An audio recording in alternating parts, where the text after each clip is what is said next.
Martin ചേട്ടനല്ലേ അത്? ആ അതെ അതെ. മാർട്ടിൻ ചേട്ടാ ഒന്നെങ്കി വന്നേ. എടി ഞാനെന്നാ പോയിക്കോ. എന്താണ് വിളിച്ചേ? ചേട്ടൻ എന്താ ചേട്ടാ ഇപ്പൊ യൂത്ത് കാരിക്കസത്തിന് വരാത്ത? എന്റെ പൊന്നെ ഞാനില്ല, എന്നെ വിട്ടേര്. അതെന്താ അങ്ങനെ? അച്ഛൻ പള്ളി വിളിച്ചു പറഞ്ഞാണല്ലോ എല്ലാ യുവജനങ്ങളും വരണമെന്ന്. ഓ, ആദ്യം അച്ഛന്മാര് മാർപ്പാപ്പനെ മെത്രാന്മാരെ അനുസരിക്കട്ടെ, എന്നിട്ട് നമുക്ക് അവരെ അനുസരിക്കാം. എടി, ഞാനിപ്പോൾ ഈ കോഴ്സ് എടുത്തേക്കുന്നത് എൻ്റെ ഇഷ്ടപ്രകാരമല്ല. എൻ്റെ പേരൻസ് എന്നോട് ഇത് പറഞ്ഞു, ഞാനിത് അനുസരിച്ചു. അവരെന്തായാലും എൻ്റെ നന്മയ്ക്ക് വേണ്ടിയായിരിക്കുമല്ലോ ഇത് പറഞ്ഞത്. അനുസരണ വലിയ സഹോ ബലിയേക്കാൾ ശ്രേഷ്ഠം. ഇന്നത്തെ യുവജനങ്ങളുടെ മനസ്ഥിതി നിങ്ങൾ കണ്ടില്ലേ? ഇതൊന്നും അവർക്കൊരു വിഷയമേ അല്ല. വിശുദ്ധ കുർബാനയിൽ അൾത്താരയിലേക്ക് നോക്കി നിൽക്കുന്നതോ അല്ലെങ്കിൽ ജനങ്ങളുടെ നേരം തിരിഞ്ഞു നിൽക്കുന്നതോ ഒന്നും അവരെ ബാധിക്കുന്ന ഒരു വിഷയമേ അല്ല. പക്ഷേ ഈ അടുത്ത കാലങ്ങളിലായി മാധ്യമങ്ങളിലൂടെ മറ്റും അവർ കണ്ടും കേട്ടും പറഞ്ഞ കാര്യങ്ങൾ, ആ ബോധ്യങ്ങൾ അത് അനുസരണത്തിൻ്റേതാണോ അതോ ധിക്കാരത്തിൻ്റേതാണോ എന്നത് അവരെ സംബന്ധിച്ചിടത്തോളം ഒരു പ്രധാനപ്പെട്ട ഒരു വിഷയം തന്നെയാണ്. എല്ലാവരെയും സ്നേഹിക്കുവാൻ പറഞ്ഞ ക്രിസ്തുവിൻ്റെ സ്നേഹത്തിൻ്റെ ഏറ്റവും വലിയ കൂദാശയായ വിശുദ്ധ കുർബാന പോലും മറ്റുള്ളവരോടുള്ള വിദ്വേഷത്തിൻ്റെയും വെറുപ്പിൻ്റെയും വേദിയായി മാറുമ്പോൾ അത് സമൂഹത്തിന് മുൻപിൽ സഭ കേൾപ്പിക്കുന്ന മുറിവ് അത് വളരെ വലുതാണ്. ദീർഘനാളായി അനുഷ്ഠിച്ചു വന്ന ഒരു രീതി പെട്ടെന്ന് ഒരു ദിവസം മാറ്റേണ്ടി വരുമ്പോഴത്തേക്കും ഒരു ബുദ്ധിമുട്ട് അത് സ്വാഭാവികമാണ്. പക്ഷേ എൻ്റെ വ്യക്തിപരമായ താല്പര്യങ്ങൾക്ക് അപ്പുറം സഭയുടെ പൊതുവായ തീരുമാനത്തിന് ഞാൻ വിധേയപ്പെടുമ്പോഴാണ് ഞാൻ എൻ്റെ സഭയെ ആത്മാർത്ഥമായിട്ട് സ്നേഹിക്കുന്നതും ആദരിക്കുന്നതും. ക്രിസ്തുവിൻ്റെ മൗലിക ശരീരമായ വിശുദ്ധ കത്തോലിക്ക സഭ, അതിൽ 24 വ്യക്തിസഭകൾ.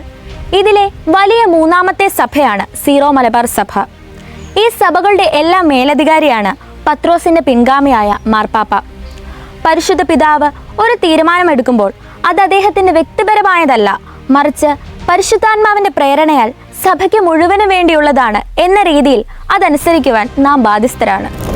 നമ്മുടെ പ്രിയപ്പെട്ട വൈദികർ അവരുടെ പൗരോഹിത്യ സ്വീകരണ വേളയിൽ അവർ ഏറ്റുപറയുന്ന ഒരു വാഗ്ദാനമുണ്ട്.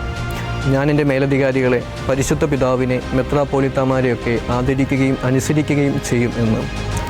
വ്യക്തിപരമായ താല്പര്യങ്ങൾക്ക് വേണ്ടി ഈ വാഗ്ദാനം വിസ്മരിക്കുന്നവർ അവരുടെ പൗരോഹിത്യ ദൗത്യത്തെയാണ് വിസ്മരിക്കുന്നത്. അതുവഴി നിത്യപുരോഹിതനായ ഈശോയെ തന്നെയാണ് വിസ്മരിക്കുന്നത് എന്ന് അവർ മനസ്സിലാക്കട്ടെ.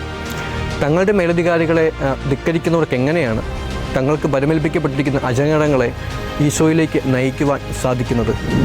നമ്മുടെ മാതാപിതാക്കൾ പറഞ്ഞു തന്ന കാര്യം, ദേവാലയത്തിലെ ഏറ്റവും പൂജ്യമായ സ്ഥലം അൾത്താരയാണ്. കാരണം അത് ഭൂമിയിലെ സ്വർഗമാണ്. ഭയഭക്തി ആദരവോടെ മാത്രം നാം പ്രവേശിച്ചിരുന്ന അവിടം സമരങ്ങൾക്ക് വേദിയാകുമ്പോൾ അതൊരു ക്രിസ്ത്യാനിക്കും സഹിക്കുവാനാവാത്ത കാര്യമാണ്.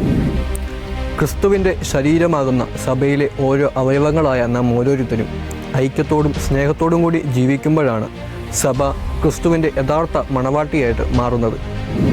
മാർപ്പാപ്പ, ആർച്ച് ബിഷപ്പുമാർ, മെത്രാന്മാർ, വൈദികർ, സന്യസ്തർ, വിശ്വാസികൾ, ഇങ്ങനെയാണല്ലോ നമ്മുടെ കത്തോലിക്ക സഭയുടെ ശ്ലൈഹികമായ ഹൈരാർക്കി. അതിൽ ഓരോരുത്തരും തങ്ങളുടെ അധികാരികളെ അനുസരിച്ചും വിധേയപ്പെട്ടും ആയിരിക്കണം. അതല്ലേ കത്തോലിക്ക സഭയുടെ സൗന്ദര്യം? ഈ സംഭവങ്ങളെല്ലാം വളർന്നു വരുന്ന യുവജനങ്ങൾക്കും കുട്ടികൾക്കും സഭയെപ്പറ്റി നൽകുന്ന ബോധ്യം എന്തായിരിക്കും? നാളുകളിൽ ക്രിസ്തുവിൻ്റെ സഭയെ മുൻപോട്ട് നയിക്കേണ്ടവരാണ് അവർ. അതുകൊണ്ടാണ് ഒരിക്കൽ വിശുദ്ധ ജോൺ പോൾ രണ്ടാമൻ മാർപ്പാപ്പ യുവജനങ്ങളെ നോക്കി ഇപ്രകാരം പറഞ്ഞത്: യുവജനങ്ങളെ, നിങ്ങളാണ് സഭ. ആയതിനാൽ നമുക്ക് പ്രാർത്ഥിക്കാം, സഭയിൽ ഐക്യമുണ്ടാകുവാൻ, സഭ വിവിധ ക്രൈസ്തവ സഭകൾ തമ്മിൽ ഐക്യം പുലരുവാൻ. അങ്ങനെ സഭ സ്നേഹത്തിൽ ക്രിസ്തുവിൻ്റെ യഥാർത്ഥ ശരീരമാകട്ടെ. കേൾക്കുവാൻ ചെവിയുള്ളവർ കേൾക്കട്ടെ.